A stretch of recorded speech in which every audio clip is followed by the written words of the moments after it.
কি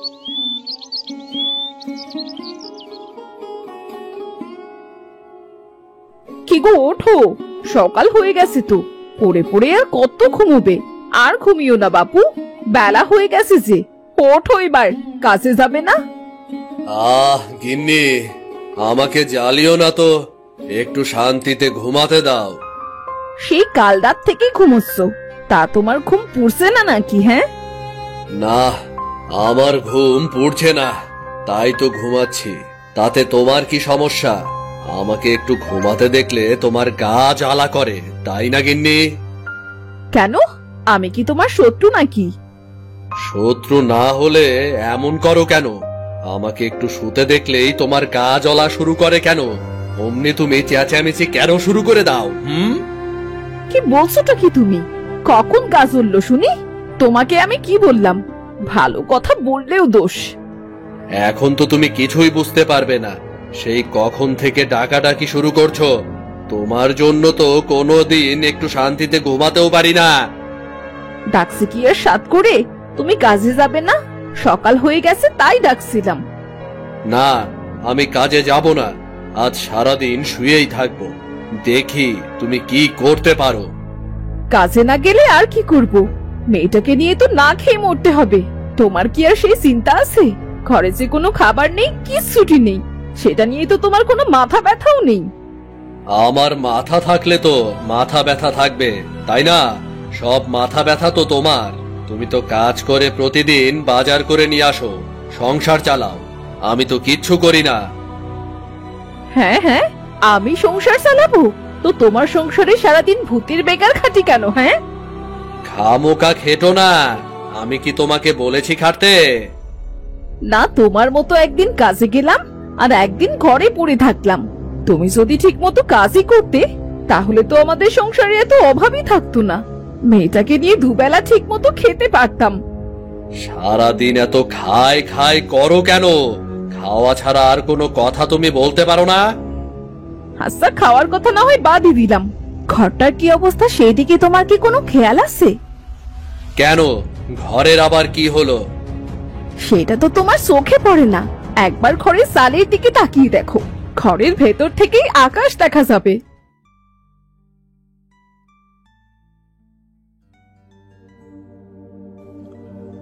হ্যাঁ, তা তো আমি দেখি, কত ভালো লাগে। আরে, এটা দেখার জন্য তো ভাগ্য লাগে। ওরে আমার ভাগ্যওয়ালা রে! বর্ষার সময় যখন ঘরে পানিতে ভরে যাবে তখন বুঝবে, ঘরটা ভেঙে পড়বে, তখন দেখো ভাগ্যটা যেন আমার দুর্ভাগ্যে পরিণত না হয়। মা, ও মা, তোমরা আবার সকাল সকাল ঝগড়া শুরু করেছো কেন? আমার খুব খিদে পেয়েছে মা, আমায় কিছু খেতে দাও। আমার কাছে খাবার না চেয়ে তোর বাপের কাছে চা। আমি তো সারাদিন শুধু খাই খাই করি। যা, তোর বাপের কাছ থেকেই খাবার চেয়ে খা। এতক্ষণ আমার সাথে চেঁচামেচি করে মন ভরেনি, এবার মেয়েটার সাথে শুরু করেছো। মুখ দিয়ে কোনো সময় ভালো কথা বের হয় না তোমার।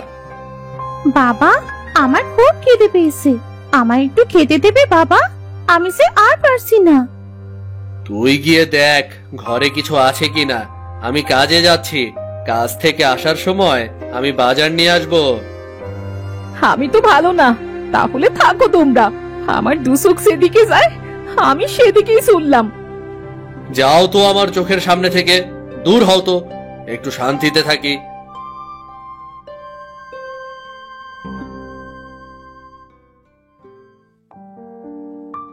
রানী, মা আমার, তুই বাড়িতেই থাক। আমি কাজ করে টাকা পেলে বাজার করে নিয়ে আসবো। বাড়ি থেকে কোথাও যাস নে কিন্তু।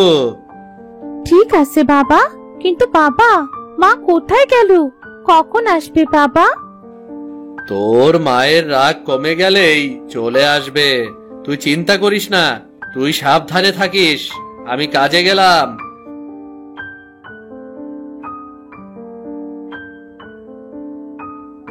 মদন কাজ করত গ্রামের মোড়লের বাড়িতে। সে কাজের জন্য মোড়লের বাড়ির উদ্দেশ্যে রওনা দিল।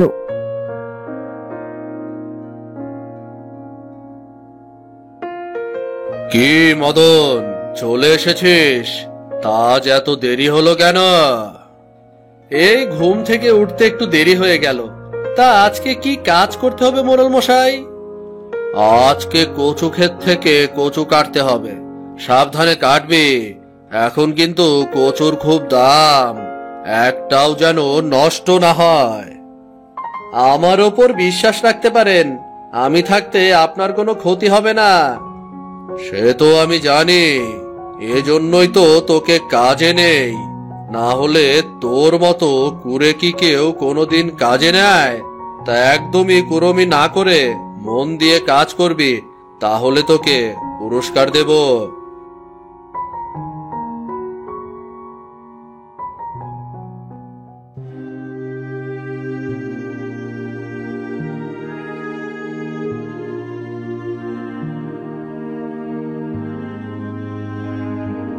আহ, হাঁটতে হাঁটতে ক্লান্ত হয়ে গেছি। এমনিতেই সকাল থেকে পেটে একটি দানাও পড়েনি, তারপরও অনেকক্ষণ থেকে হাঁটছি।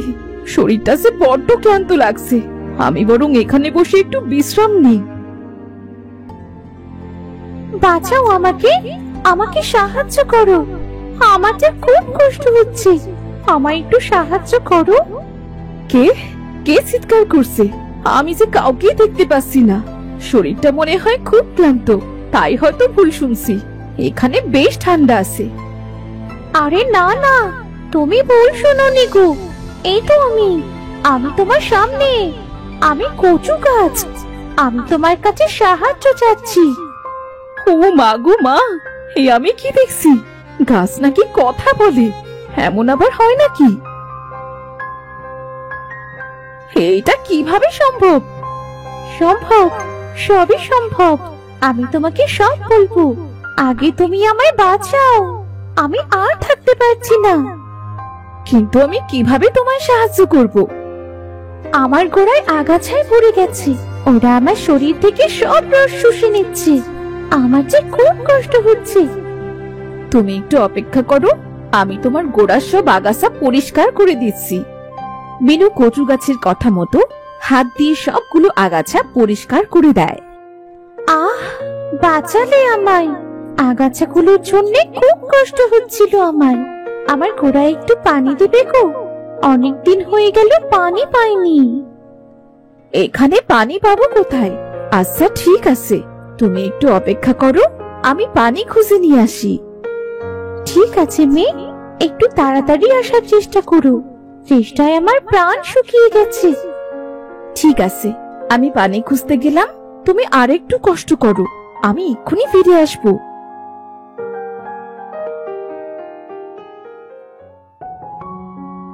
মিনা আশপাশে পানি খুঁজতে লাগলো। কিছুক্ষণ পর সে একটা পুকুর দেখতে পেল।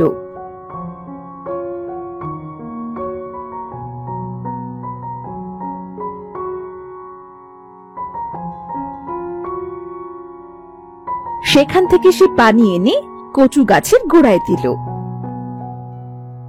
আহ, কতদিন পর পানি পেলাম। মনে হচ্ছে আমার প্রাণটা ফিরে এসেছে। তোমায় অনেক অনেক ধন্যবাদ গো। তুমি আমার বড় উপকার করেছো। তোমার এই উপকারের কথা আমি কোনোদিন ভুলবো না। এবার বলো, তুমি কি করে কথা বলতে পারো? অন্য গাছেরা তো তোমার মতো কথা বলতে পারে না। আমি তো কোনো সাধারণ কচু গাছ না, আমি হলাম মায়াবী কচু গাছ। আমার কাছে জাদু আছে, আর এর জন্য আমি কথা বলতে পারি। তা তুমি এখানে আসলে কি করে? আমাদের মায়াবী রাজ্যে একটা ঋষি আছে, উনি ওখান থেকে কটা মায়াবী কচু গাছ নিয়ে যাচ্ছিলেন। আর যাওয়ার পথে আমি এখানে পড়ে যাই, আর তখন থেকে আমি এখানে আছি। তা তুমি বললে যে তুমি জাদু জানো, তা তোমার এত কষ্ট হচ্ছিল, তবে তুমি জাদু করে তা ঠিক করোনি কেন? পানির অভাবে আর আগাছায় আমার শক্তি সব শুষে নিয়েছিল। দিনে দিনে আমি দুর্বল হয়ে পড়েছিলাম, আর আমার জাদু শক্তিও আস্তে আস্তে শেষ হয়ে গিয়েছিল। তা এখন তোমার জাদু শক্তি ফিরে এসেছে? এখন তো তোমার শরীর তাজা হয়ে গেছে। হ্যাঁ মেয়ে, এখন আমি আমার শক্তি ফিরে পেয়েছি। তা তোমার কি হয়েছে মেয়ে? দেখে তো মনে হচ্ছে তুমি খুব ক্লান্ত। তা বলতে পারো, বেশ ক্লান্ত আমি। বাড়ি থেকে ঝগড়া করে বেরিয়েছি। ও ওমা কেন? তা কার সাথে ঝগড়া করেছো শুনি?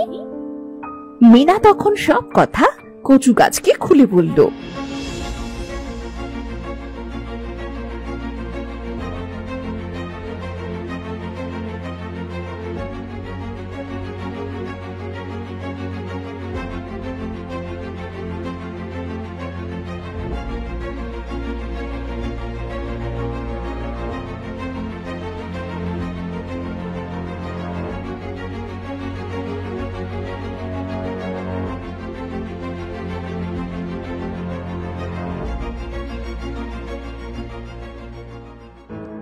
তার মানে সারাদিন তুমি কিছু খাওনি?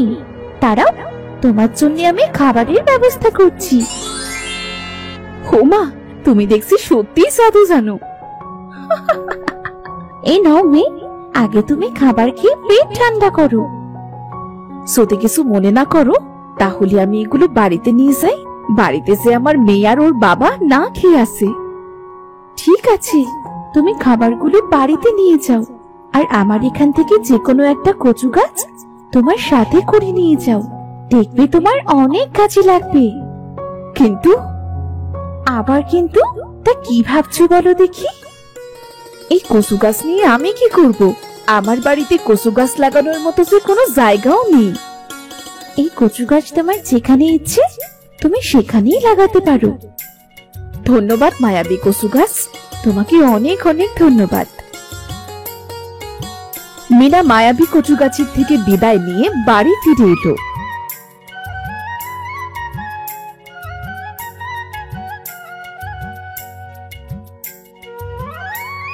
মা, ওমা, তুমি এসেছো? আমি সেই কখন থেকে তোমায় খুঁজছি। আমার একা একা খুব ভয় লাগছিল মা। পাগলি মেয়ে আমার, তাও তো ভয় কিসের? আমি তো চলেই এসেছি মা। সারাদিন মনে হয় কিছু খাসনি। চল আগে কিছু খাবার খেয়ে নে। তোর বাবা এখনো কাজ থেকে ফেরেনি? না মা, বাবা এখনো ফেরেনি।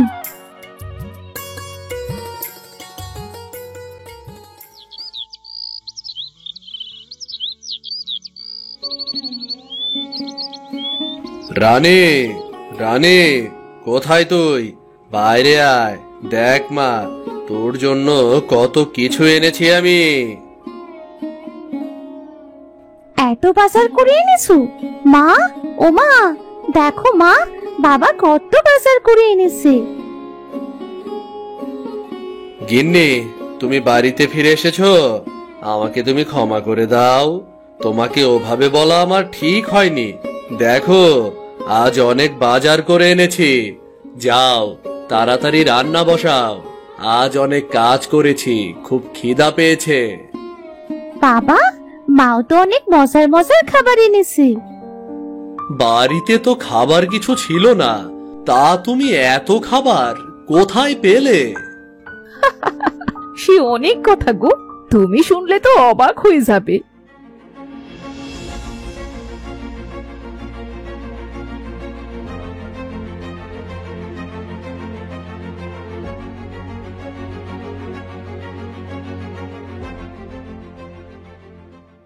কি আজব, কি আজব! গিন্নি, কচু গাছ লাগানোর জায়গা নেই, তবে কি হয়েছে? আমাদের ঘরের চাল তো আছে। ঘরের চালে কচু চাষ হবে। ও কথা ঠিক, মায়াবী কচু তো বলছিল যেখানে ইচ্ছে সেখানেই কচু লাগাতে পারবো। চলো তাহলে কচু গাছটি চালের উপরে লাগিয়ে দিয়ে আসি।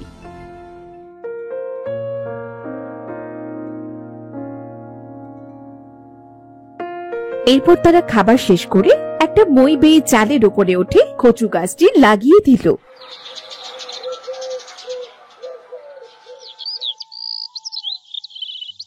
পরদিন সকালে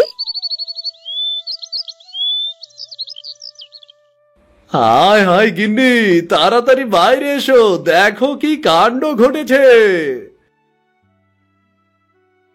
কি গো, কি হয়েছে? অমন চিৎকার করছো কেন?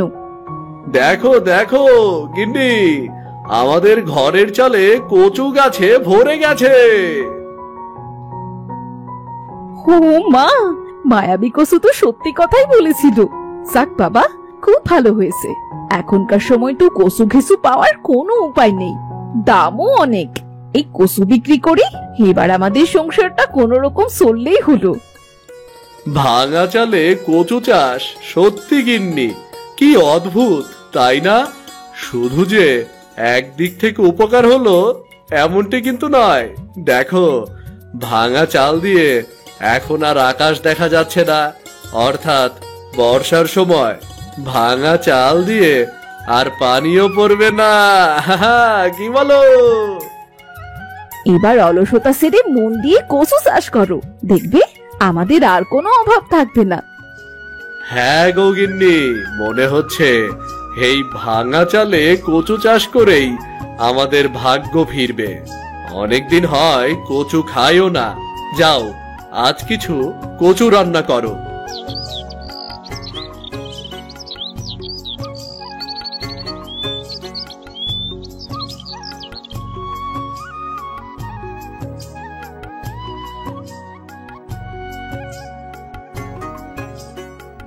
আহ, তোমার হাতের কচু রান্নার কি যে স্বাদ! টুনি তার বাসা আর ডিম উঠিয়ে সামনের দিকে চলে যায়। কবুতর ভাইয়া, আমি আজই জঙ্গলে এসেছি। আমি কি আপনার সাথের গাছটার সাথে আমার বাসাটাকে রেখে থাকতে পারি? টুনি, এখানে এত খাবার নেই যে তুমি খেতে পারবে। এখানে আমরা অনেক কষ্ট করে বেঁচে আছি। আচ্ছা ঠিক আছে, আমি সামনে চলে যাচ্ছি। টুনি তার বাসা আর ডিম উঠিয়ে সামনের দিকে চলে যায়। একটি সুরক্ষিত গাছ দেখে সে তার বাসাটাকে সেখানে স্থাপন করে। টুনি তার বাসাতে বসতে না বসতেই সেখানে কালু আর চামেলি কাক এসে পড়ে। এই ছোট পাখি, এখানে তুমি কি করতে যাচ্ছ? আমি এই গাছের ডালটাতে একটা বাসা বানিয়ে এখানে থাকতে চাই। না না, এই গাছ আর জঙ্গল আমাদের। যদি তুমি এখানে থাকো তাহলে তুমি এখানকার খাবারও খাবে এবং আমাদের সব খাবার শেষ হয়ে যাবে। আমরা কোনো অপরিচিত পাখিকে আমাদের জঙ্গলে থাকতে দেই না। শোনো টুনি, তুমি এখান থেকে এখনই চলে যাও, তা না হলে আমরা তোমাকে ধাক্কা মেরে তাড়িয়ে দেব। বেচারি টুনি ভয় পেয়ে যায় আর সে তার বাসা আর ডিম উঠিয়ে সেখান থেকে চলে যায়। প্রায় সন্ধ্যা হয়ে যাচ্ছিল, তখনই টুনি সামনে একটি ঘর দেখতে পেল। টুনি সেই ঘরের দরজায় কড়া নাড়ল। ভেতর থেকে তোতা বাইরে বের হলো। আসলে আমি আজই জঙ্গলে এসেছি। জঙ্গলের কোনো পাখি আমাকে কোনো জায়গাতেই আমার বাসাটাকে বানাতে দিচ্ছে না। আপনি দয়া করে এই রাতটা আপনার ঘরে আমাকে আশ্রয় দিন। কাল সকাল হতে না হতেই আমি এখান থেকে চলে যাব। এখানকার পাখিরা শুধু নিজেদের সুবিধা অসুবিধা হচ্ছে, তারা তোমাকে এখানে থাকতেই দিবে না। কিন্তু তুমি আজ রাতটা আমার ঘরে কাটিয়ে দিতে পারো, কেউ যেন টের না পায়। তাই কাল সকাল হতে না হতেই তোমাকে এখান থেকে জলদি চলে যেতে হবে। হ্যাঁ হ্যাঁ তোতা ভাইয়া, আমি কাল সকাল সকালে এখান থেকে জলদি চলে যাব। টুনি তোতার ঘরে চলে যায় এবং সে তার বাসাটা একটা কোনায় রেখে আরাম করে ঘুমিয়ে পড়ে। ভোর হতে না হতেই চামেলি আর কালু তোতার বাসায় এসে পড়ে এবং জোরে জোরে দরজায় কড়া নাড়ে। আরে কালু, চামেলি, কি হয়েছে? তোমরা কি আমার দরজা ভেঙে ফেলবে নাকি? বের করো, বের করো ওকে নিজের ঘর থেকে। আমরা সব জানি তুমি ওই ছোট টুনিকে নিজের ঘরে আশ্রয় দিয়েছো। তখনই ছোট টুনি তার বাসাটাকে নিয়ে বাইরে এসে পড়ে। আপনারা প্লিজ তোতা ভাইয়ের সাথে ঝগড়া করবেন না। আমি এখনই এখান থেকে চলে যাচ্ছি। আমি তো শুধু এই রাতটার জন্যই তোতা ভাইয়ের ঘরে আশ্রয় নিয়েছিলাম। অনেক খারাপ, অনেক খারাপ। আমার জঙ্গলের পাখিগুলো অনেক খারাপ। তাহলে তুমিও চলে যাও। যাও, তুমি অন্য কোনো জঙ্গলে চলে যাও, মোটা ঠোঁটওয়ালা ফালতু তোতা। ছোট টুনি সেখানে আর কথা না বাড়িয়ে সেখান থেকে চলে যায়। ওই জঙ্গলের আগে একটি সাগর ছিল। টুনি পাখি সেই সাগরের ওপর দিয়ে উড়তে উড়তে অন্য একটি জঙ্গলে চলে যায়। ওই জঙ্গলটাতে সব জায়গাতে ফুল আর ফুল, ফল আর ফল ছিল। সেখানকার গাছে একটা তোতা বসেছিল। আরে ছোট পাখি, তুমি কি এখানে থাকতে এসেছো? হ্যাঁ তোতা ভাই, আমি কি এই জঙ্গলে থাকতে পারি? অবশ্যই থাকতে পারবে। আমি তো এখানে একাই থাকি। এই জঙ্গলে খাবারের কোনো অভাব নেই, ফল আছে এবং ধানও আছে। এই কথা শুনে টুনি পাখি অনেক খুশি হয়ে যায়। টুনি পাখি সুন্দর একটি গাছ দেখে নিজের বাসাটাকে সেখানেই রাখে। বৃষ্টির মৌসুম কয়েকদিন পরেই আসবে। বৃষ্টি আসার আগে আগেই আমি এই জঙ্গলে বড় একটা কাঠের ঘর বানিয়ে নেব। এভাবেই দিন কাটতে থাকে। সবসময় আবহাওয়া একরকম থাকে না। হঠাৎ কাকদের জঙ্গলে অতি বৃষ্টি শুরু হয়ে গেল। সব গাছের ফল আস্তে আস্তে শেষ হয়ে গেল। সবাই ক্ষুধার জ্বালায় মরমর অবস্থা। কারো বাসায় কোনো খাবার ছিল না, আর তার উপর সব সময় বৃষ্টি হচ্ছিল। সকাল থেকে রাত হয়ে যায়, কিন্তু বৃষ্টি থামার কোনো নামই নেই। 2 দিন এভাবেই কেটে যায়। তারপর একদিন কালু, চামেলি আর কবুতর তোতার কাছে যায়। কালু, আমি তো ক্ষুধার জ্বালায় মরে যাব। তোতা, আমরা এখানে থাকলে তো ক্ষুধার জ্বালায় মরেই যাব। আমাদের অন্য কোনো জঙ্গলে চলে যাওয়া উচিত। সাগরের ওই পারে একটা জঙ্গল আছে, সেখানে আমার পরিচিত একটা তোতা আছে, আমরা সেখানেই যেতে পারি। তারপর তারা সামনের জঙ্গলের উদ্দেশ্যে রওনা হয়ে যায়। তারা সাগরের ওপর দিয়ে উড়তে থাকলো।